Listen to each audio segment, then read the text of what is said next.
তাপের ঘটনাসমূহ বলতে গেলে প্রথমেই বলতে হয় যে তাপের ফল দুই রকমের, একটা হলো ভৌত, আরেকটি হলো রাসায়নিক পরিবর্তন। ভৌত পরিবর্তন যেগুলো ঘটে তার মধ্যে কিছু কিছু হচ্ছে আমাদের কাছে সুবিধাজনক, কিছু হচ্ছে অসুবিধাজনক। সুবিধাজনকের মধ্যে বলতে গেলে যেমন গরুর গাড়ির চাকায় লোহার বেড় পরানোর সময় লোহার বেড়টিকে তাপ প্রয়োগ করে কিছুটা বড় করে নেওয়া হয়, তারপর সেটি গরুর গাড়ির চাকায় বসিয়ে সেটাকে লাগানো হয়। এটা হলো এক সুবিধা। অসুবিধা যদি বলি, অনেক রকমের অসুবিধা আছে। তার মধ্যে একটি অসুবিধা হলো যদি আমরা অনেক সময় কাচের বোতলে ভুল করে গরম জল ঢেলে ফেলি, তাহলে কাচের বোতল অনেক সময় ফেটে যায়। ঠিক আছে, এটা হচ্ছে একটি অসুবিধা। এরকম ভৌত পরিবর্তনের যে ফল, তার কিছু সুবিধা আর কিছু অসুবিধাজনক দুটোই আমরা পাই। আচ্ছা, তাপের যে ঘটনাসমূহের আরেকটা দিক রয়েছে, সেটা হচ্ছে তার রাসায়নিক পরিবর্তন। রাসায়নিক পরিবর্তন অবশ্য আমাদের এই অধ্যায়ের বিষয়বস্তু নয়, তবে আমি এটা লিখেছি এটা বোঝানোর জন্য যে তাপের প্রভাবে পদার্থের ভৌত এবং রাসায়নিক উভয় পরিবর্তনই ঘটে। এবার আসি ভৌত পরিবর্তনের ক্ষেত্রে পদার্থের মধ্যে যে সকল পরিবর্তনগুলি লক্ষ্য করা যায় সেই সকল পরিবর্তনগুলি হলো দৈর্ঘ্যের পরিবর্তন, ক্ষেত্রফলের পরিবর্তন এবং আয়তনের পরিবর্তন। ঠিক আছে, এই পাশে কতগুলি তোমরা চিহ্ন দেখতে পাচ্ছো। আলফা, আলফা আসলে হচ্ছে পদার্থের দৈর্ঘ্য পরিবর্তনের গুণাঙ্ক, অর্থাৎ এটাকে দৈর্ঘ্য প্রসারণ গুণাঙ্ক বলা হয়। বিটা যেটা দেখতে পাচ্ছ সেটা হচ্ছে ক্ষেত্র প্রসারণ গুণাঙ্ক, এবং গামা যেটা আছে সেটা হচ্ছে আয়তন প্রসারণ গুণাঙ্ক। এখন দেখো, ভৌত পরিবর্তনের ফলে যে দৈর্ঘ্য, ক্ষেত্র এবং আয়তন প্রসারণ হয়, এই তিনটি একমাত্র কঠিন পদার্থের ক্ষেত্রে লক্ষ্য করা যায়। কারণ কঠিন পদার্থের যে কণাগুলো রয়েছে, অণু, পরমাণু বা আয়ন, সেগুলো একে অপরের সঙ্গে খুব কাছাকাছি সঙ্ঘবদ্ধ অবস্থায় থাকে, যার ফলে তাদের নির্দিষ্ট আকার বা আয়তন থাকে। এই নির্দিষ্ট আকার বা আয়তন থাকার জন্য কঠিন পদার্থের দৈর্ঘ্য, ক্ষেত্র এবং আয়তন তিনটি হয়। এই তিনটি থাকার ফলে যখন তাপ প্রয়োগ করা হবে কঠিনকে, তার ফলে তার দৈর্ঘ্যের প্রসারণ, ক্ষেত্রের প্রসারণ মানে ক্ষেত্রফলের প্রসারণ এবং আয়তনের প্রসারণ তিনটি লক্ষ্য করা যায়। দৈর্ঘ্য প্রসারণের ক্ষেত্রে আমরা কঠিন পদার্থের দৈর্ঘ্য প্রসারণ গুণাঙ্ক, ক্ষেত্রফলের ক্ষেত্রে ক্ষেত্র প্রসারণ গুণাঙ্ক এবং আয়তনের ক্ষেত্রে আয়তন প্রসারণ গুণাঙ্ক তিনটি পাবো কঠিন পদার্থের ক্ষেত্রে। এরপর পদার্থের যে ইন্টারমিডিয়েট স্টেট, অর্থাৎ মধ্যবর্তী যে ভৌত অবস্থা রয়েছে, সেটি হলো তরল।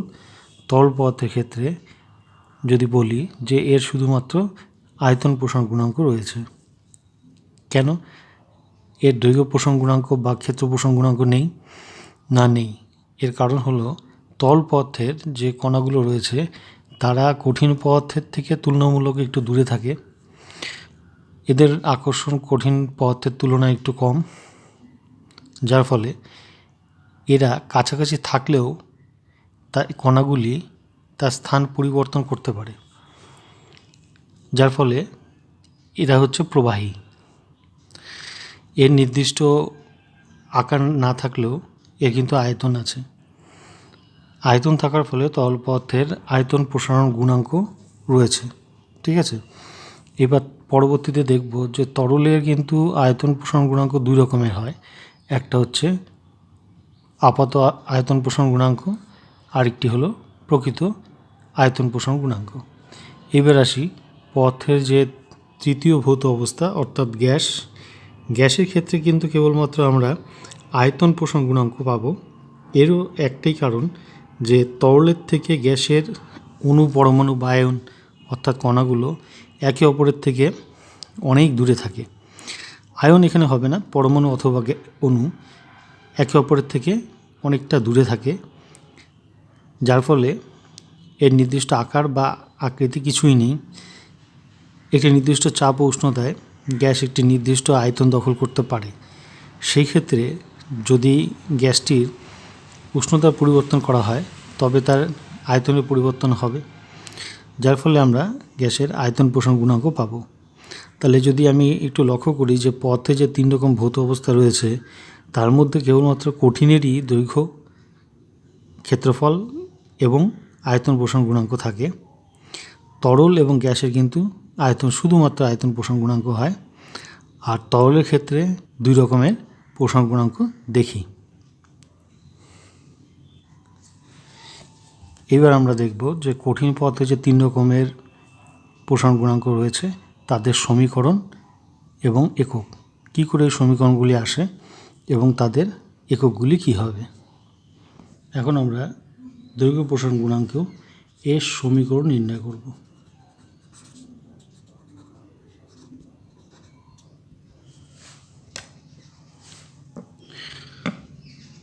ধরে নিই θ1°C উষ্ণতায় একটি তার যার প্রাথমিক দৈর্ঘ্য হলো L1, এই তারটিকে উত্তপ্ত করা হলো। উত্তপ্ত করার ফলে তারটি দৈর্ঘ্য বৃদ্ধি ঘটল। অন্তিম উষ্ণতা করা হয়েছে θ2°C এবং এর L2। তাহলে উষ্ণতার পরিবর্তন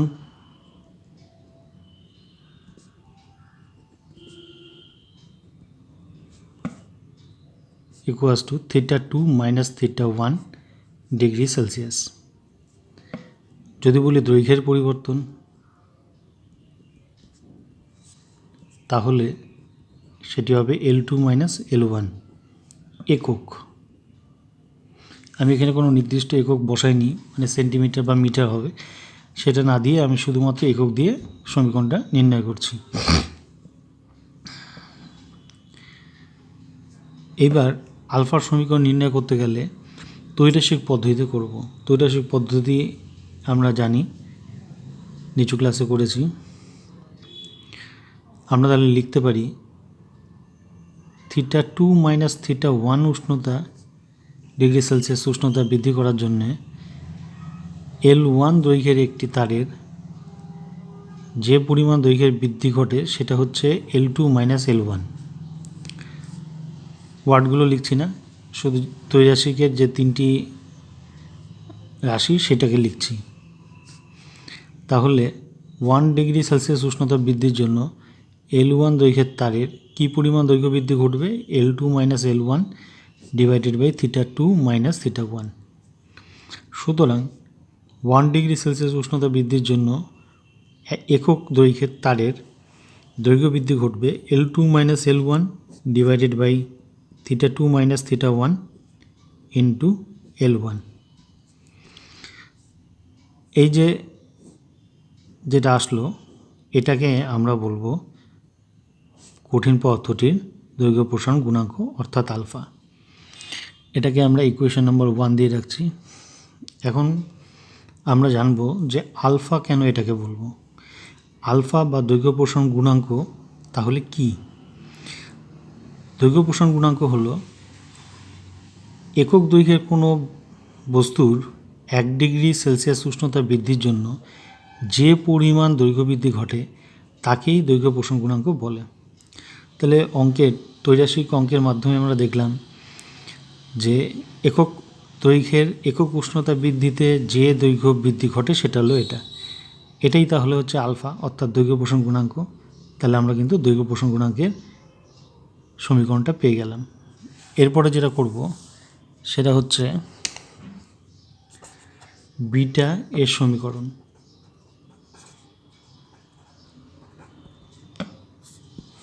ধরে নিই একটি বর্গাকার ধাতব অংশ রয়েছে যার উষ্ণতা θ1°C এবং ক্ষেত্রফল A1। এটিকে উত্তপ্ত করার ফলে এর ক্ষেত্রফল হয়ে গেল A2, মানে বৃদ্ধি ঘটলো, এর থেকে একটু বড়, এবং এর উষ্ণতা হচ্ছে θ2°C। তাহলে উষ্ণতার পরিবর্তন কত? θ2 minus θ1°C। কী পরিমাণ ক্ষেত্রফলের? A1 ক্ষেত্রফলের কী পরিমাণ বৃদ্ধি? A2 minus A1 ক্ষেত্রফল বৃদ্ধি। তাহলে একক উষ্ণতা বৃদ্ধির জন্য A1 ক্ষেত্রের A2 minus A1 divided by θ2 minus θ1 পরিমাণ ক্ষেত্রফল বৃদ্ধি হবে। সুতরাং 1 ডিগ্রি সেলসিয়াস উষ্ণতা বৃদ্ধির জন্য একক ক্ষেত্রফলের A2 minus A1 divided by θ2 minus θ1 into A1 পরিমাণ ক্ষেত্রফলে বৃদ্ধি ঘটবে। এটিকে বলছি বিটা। কেন? বিটার সংজ্ঞাটা হচ্ছে একক ক্ষেত্রফলের একক উষ্ণতা বৃদ্ধির জন্য যে পরিমাণ ক্ষেত্রফলে বৃদ্ধি ঘটে তাকেই ক্ষেত্র প্রসারণ গুণাঙ্ক বা বিটা বলা হয়। তাহলে সেই হিসাবে এটাই হচ্ছে বিটার সমীকরণ।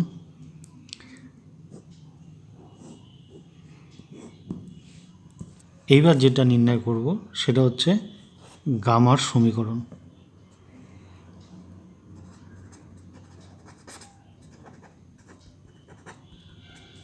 অর্থাৎ আয়তন প্রসারণ গুণাঙ্কের সমীকরণ। ধরি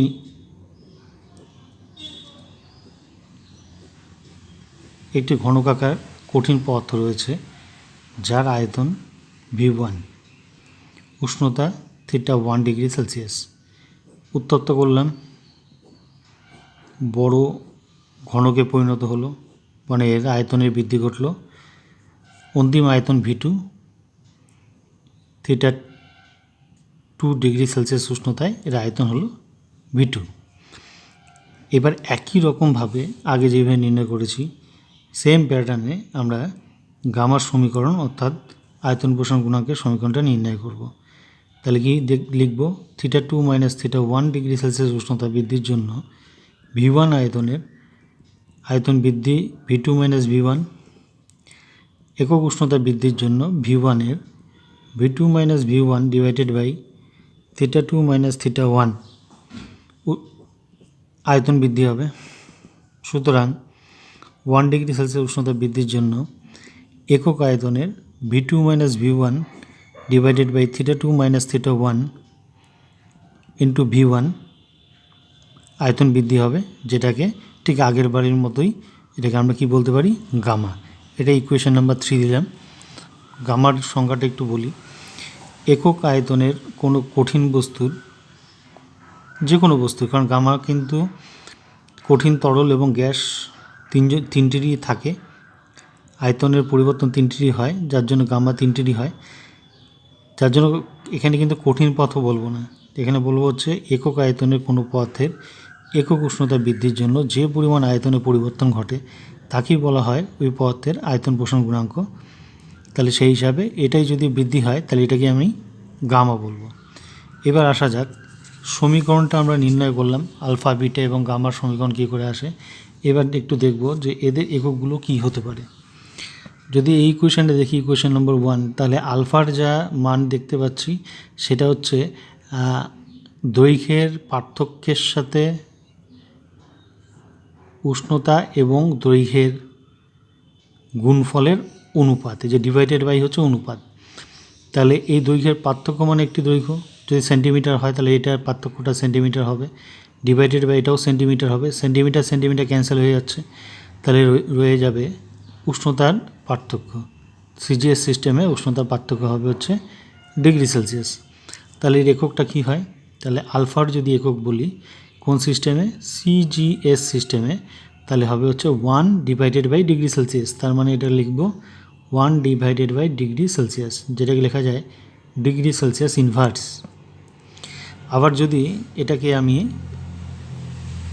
এসআই এককে লিখি, এসআই বা এমকেএস সিস্টেমে যদি বলি, দৈর্ঘ্যের পার্থক্য হবে মিটার, প্রাথমিক দৈর্ঘ্য এটাও মিটার, ক্যান্সেল, পড়ে থাকছে উষ্ণতা। উষ্ণতা কিন্তু 1/K হবে, অর্থাৎ কেলভিন হবে। তাহলে কেলভিনটাকে উপর নিলে কী হবে? Kelvin inverse. মনে রাখবে ডিগ্রি কেলভিন কিন্তু হয় না, এটা কেলভিন হবে। এরপরে আসি 2 minus A1 divided by A1, এই দুটো হচ্ছে সমজাতীয় ভৌত রাশির অনুপাত, যার ফলে কিন্তু এটার কোনো একক থাকবে না, এটা ইউনিট লেস হয়ে যাবে, শুধু পড়ে থাকবে হচ্ছে উষ্ণতার এককটি। তাই এটার ক্ষেত্রেও সিজিএস সিস্টেমে আমরা এর একক পাবো ডিগ্রি সেলসিয়াস ইনভার্স, আর এসআই এককে পাবো হচ্ছে কেলভিন ইনভার্স। একই রকমভাবে এরও একক হবে, মানে আয়তন প্রসারণ গুণাঙ্কেরও একক হবে ডিগ্রি সেলসিয়াস ইনভার্স এবং কেলভিন ইনভার্স। তাহলে এখানে যেই জিনিসগুলো করলাম তাতে আমরা আলফার সমীকরণ, বিটার সমীকরণ এবং গামার সমীকরণ, তিনটি সমীকরণই পেলাম এবং তিনটার একক আমরা পেয়ে গেলাম।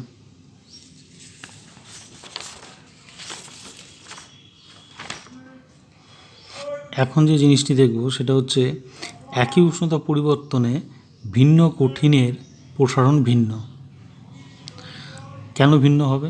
কারণ ভিন্ন কঠিন পদার্থের উপাদান ভিন্ন হওয়ার জন্য তাদের দৈর্ঘ্য প্রসারণ গুণাঙ্ক বা ক্ষেত্র প্রসারণ গুণাঙ্ক বা আয়তন প্রসারণ গুণাঙ্ক কিন্তু ভিন্ন হবে। এই ব্যাপারটি বোঝার জন্য আমরা যেটার সাহায্য নিতে পারি সেটা হচ্ছে দ্বিধাতব পাত। এর সাহায্যে আমরা এই ব্যাপারটিকে প্রমাণ করতে পারি। একই উষ্ণতা পরিবর্তনে ভিন্ন কঠিনের প্রসারণ ভিন্ন হয়। দ্বিধাতব পাতকে বলা হয় বাইমেটালিক স্ট্রিপ। বাইমেটালিক স্ট্রিপের সংজ্ঞাটা আমি বলি। তার আগে আমি একটু দেখিয়ে দিব যে একটি আমি দ্বিধাতব পাতের ছবি এঁকেছি, এটা একটু দেখে নাও। এখানে দেখতে পাচ্ছ একটি দ্বিধাতব পাত। এটা একটি পাত যার দুই পাশে কিন্তু দুই ভিন্ন উপাদানের ধাতব পাত আছে এবং তাকে মাঝখানে জুড়ে দেওয়া হয়েছে। দ্বিধাতব পাতের সংজ্ঞা হলো দুটি ভিন্ন উপাদানের পাতকে যখন জুড়ে দেওয়া হয় তখন সেটা দ্বিধাতব পাতে পরিণত হবে। এই ছবিতে পিতল সবুজ অংশ আর লোহা লাল অংশের ধাতব পাত, সেটা জুড়ে দিয়ে এটি দ্বিধাতব পাত তৈরি করা হয়েছে। এবার এই দ্বিধাতব পাতকে বুনসেন বার্নারের সাহায্যে উত্তপ্ত করা হচ্ছে। কিছুক্ষণ পরে কী দেখব, দ্বিধাতব পাতটি বেঁকে গেছে। এই বেঁকে যাওয়ার যে মূল কারণ সেটা হচ্ছে এই দুই যে উপাদান ধাতব পাত আছে তাদের উপাদান যেহেতু ভিন্ন, তাই এদের দৈর্ঘ্য প্রসারণ গুণাঙ্কটি ভিন্ন বা দৈর্ঘ্য প্রসারণ ভিন্ন হয়েছে। এবার যদি বলা যায় যে এদের তো দৈর্ঘ্য প্রসারণ ভিন্ন, এটা তো এই পরীক্ষার সাহায্যে বুঝতেই পারলাম, কারণ দৈর্ঘ্য প্রসারণ যদি সমান হতো তাহলে এটা সমানভাবে দৈর্ঘ্য বরাবর বৃদ্ধি ঘটতো বা বেঁকে যেত না। কেন এটা বেঁকে গেছে? কারণ এদের দৈর্ঘ্য প্রসারণ ভিন্ন। এবার যদি তুলনা করা যায় যে পিতল এবং লোহা এই দুই উপাদানের মধ্যে কার প্রসারণ বেশি কার প্রসারণ কম, তাহলে আমাকে দ্বিধাতব পাতের ছবিটির দিকে দেখতে হবে। দ্বিধাতব পাতের যে ধাতব অংশটি উত্তল হয়েছে সেই ধাতব অংশের বা উপাদানের প্রসারণ গুণাঙ্ক বেশি, দৈর্ঘ্য প্রসারণ গুণাঙ্ক বেশি। আর যেই অংশটি অবতল আকৃতি ধারণ করেছে তার প্রসারণ গুণাঙ্ক কম। তাহলে পিতলের কিন্তু উত্তল হয়েছে, তাহলে পিতলের দৈর্ঘ্য প্রসারণ গুণাঙ্ক বেশি, লোহার কিন্তু কম হবে। তাহলে লিখতে পারি alpha P is greater than alpha Q. আমাদের পৃথিবীতে বিভিন্ন ধরনের কঠিন পদার্থ রয়েছে, তাদের মধ্যে কয়েকটি কঠিন পদার্থের লিস্ট তোমাদের বইয়ে আছে। তাদের মধ্যে ইনভার, ইস্পাত, লোহা, তামা, জার্মান সিলভার এবং পিতল, এদের দৈর্ঘ্য প্রসারণ গুণাঙ্কের মান বইয়ে দেওয়া আছে। আমি একটা কথা বলবো, এই মানগুলো একটাও মুখস্থ করার দরকার নেই।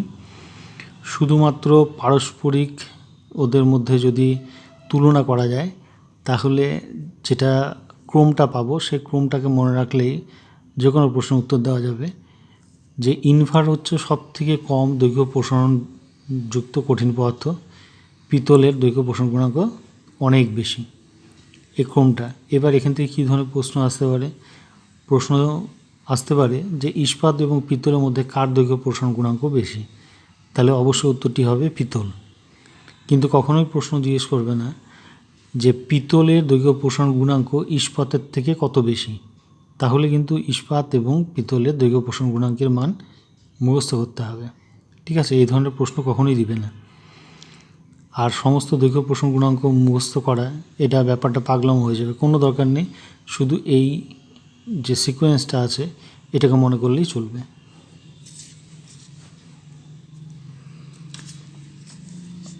এরপর আমরা দেখব যে কঠিন পদার্থে যে তিন রকমের প্রসারণ গুণাঙ্ক রয়েছে, আলফা, বিটা এবং গামা, এদের পারস্পরিক সম্পর্ক। বইয়ে কিন্তু এটা লেখা আছে যে alpha equal beta by 2 equal gamma by 3, কিন্তু এটা কিন্তু ব্যাখ্যা করেনি যে এটা কি করে আসলো, এর সম্পর্কটা কিন্তু কি করে এলো সেটা বইয়ে দেখানো নেই।